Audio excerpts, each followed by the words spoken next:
It's our first deck breakdown of OP03, so to keep with tradition, it has to be Zoro, right? Let's take a look at how we'll be playing Zoro in OP03 Pillars of Strength. Card D Kaizoku. OP03 introduces support for red event cards as well as more Whitebeard Pirates cards.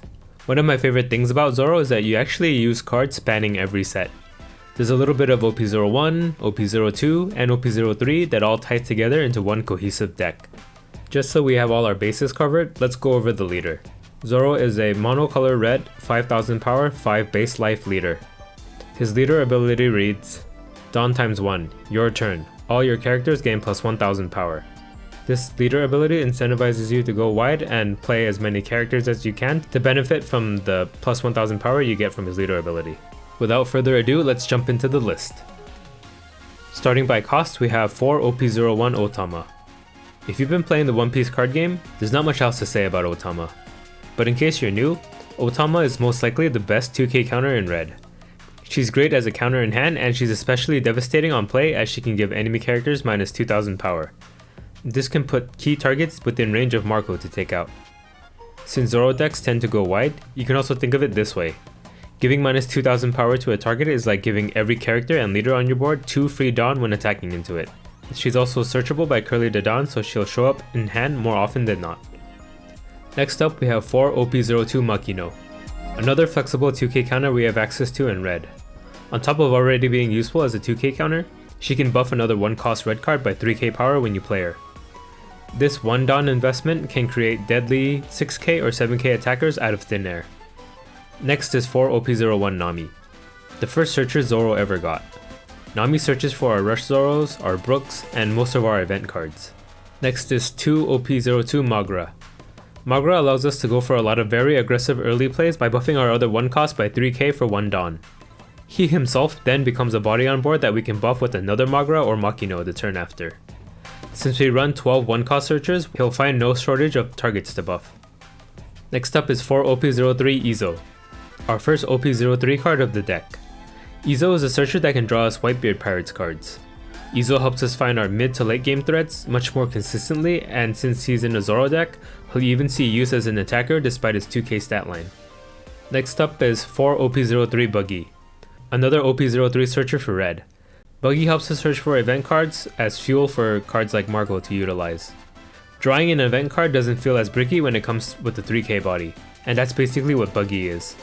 It helps thin out our deck, and he's as strong as Sunny-kun for the same cost.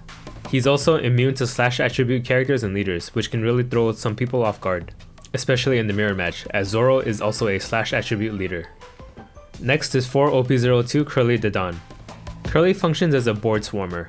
She can search into our 12 other searchers, so it's really easy to end up pretty healthy in card advantage.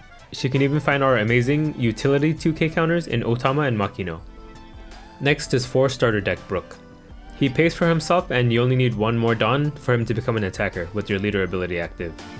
He can be used as a 2k counter or as an attacker, so a great flexible card. Next is 4 Rush Zoro. The tried and true early offensive menace from OP01 still makes his way into our OP03 list. Having Rush at such an aggressive stat line makes him too good to pass up. Other Rush cards usually lose 1k in power as a trade-off, but Zoro keeps his 5k power despite being a 3 cost. Next we have 4 OP03 Marco. He's basically Vista with a bigger body. He gets rid of small blockers and can even combo with Otama to kill 5k power characters. What's great is that he even has a similar revive effect like OP02 Marco, with the difference being that you don't have to be at 2 life and you need to discard an event card to activate it. This makes event cards in our hand useful on turns that we can't afford to have Dawn open, meaning event cards will be useful starting from the mid game all the way to the late game where they matter the most. Next is 2 OP02 Edward Newgate. He was my favorite addition to Zoro in OP02. Whitebeard gives our deck a late game to compete with the plethora of other late game threats each other color has. He provides us with a hefty 2k defensive buff throughout our opponent's turn, allowing us to survive until we can actually swing with him. I've seen some lists cut him out entirely though, but I just can't seem to let him go just yet. Let's go over our event package. We have 4 OP01 Radical Beam. Radical Beam is a cheap and omega efficient defensive counter that can counter for 4k when you're at 2 or less life. If you've played enough Zoro, you'll start to notice that a lot of your potential wins end up literally 1 turn away if you could only just survive until your next turn. Luckily for us, it also now synergizes with cards like Buggy and OP03 Marco, now in our deck. It was good enough to warrant an inclusion even without the event support, but now it's a no-brainer to include. We have 4 starter deck guard point. Basically just regurgitate all the good points about Radical Beam, but guard point counters for 1k less, but without the 2 life restriction. We also run 2 OP01 Gum Gum Red Hawk. This is mostly for the mirror and law matchup, but having another 4k counter for late game is always nice. Red Hawk becomes less predictable since we can utilize it with Marco's ability.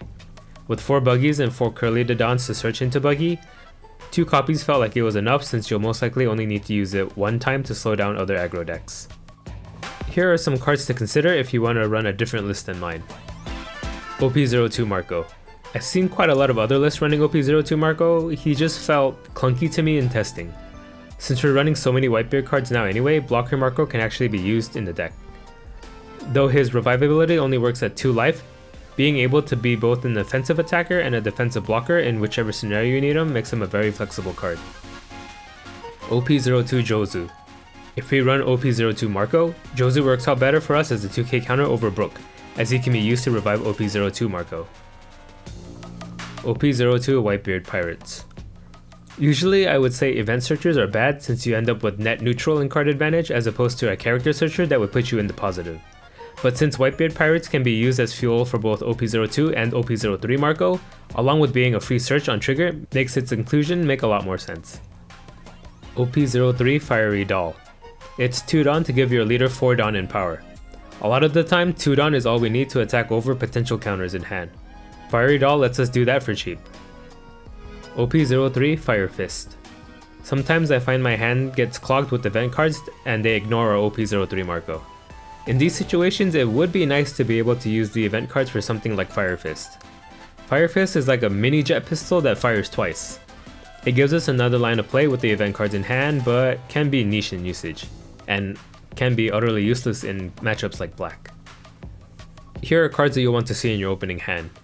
We definitely want Searchers, the more the better. They'll help us supplement our hand while we play multiple small characters on board. Rush Zoro is also great against slow decks so that we can turn on the aggression early. OP03 Marco also puts the pressure on by getting rid of something that could potentially attack back into our small characters, and he's a 7k attacker with our leader ability active. He'll also usually stay on the board as he's really sticky and hard to get rid of due to his revive effect.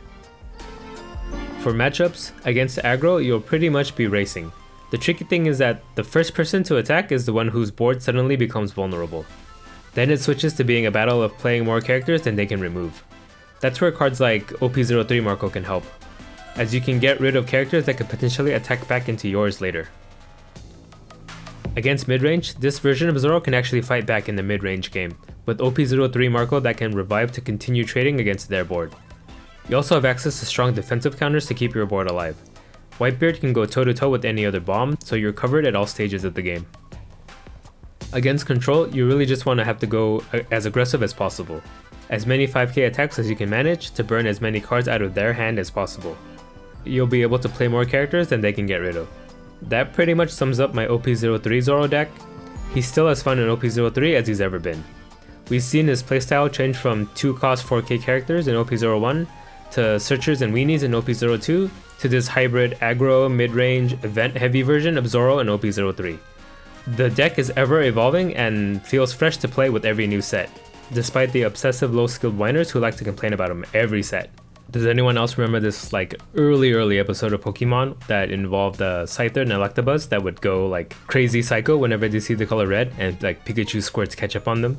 That's pretty much how you guys are acting. Hope to see you guys on the sim. Okay, bye. Car D Kaizoku.